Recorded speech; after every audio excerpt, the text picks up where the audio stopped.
Yan mga bro, so magandang araw sa inyong lahat ano. So meron dumayo dito sa atin si bro, galing po ito ng Binyan. So ito ay, bro 125 ba ito? Yeah, so Rossi Delta 125 mga bro. Magko-convert lang tayo ng display. Yeah, kasi yung panel nito blackout na oh. Matagal na blackout to bro? Taon na rin. Isang linggo pa lang. So kakabit tayo mga bro ng tie switch na Bumblebee. Version 2 yata ito. Kick and max. Tapos ito yung display na ikakabit natin.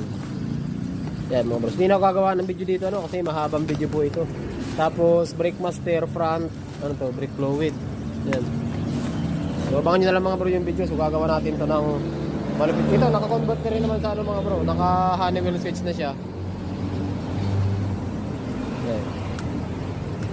Halos functional pa naman lahat. Yan, Rossi Delta 125. So convert na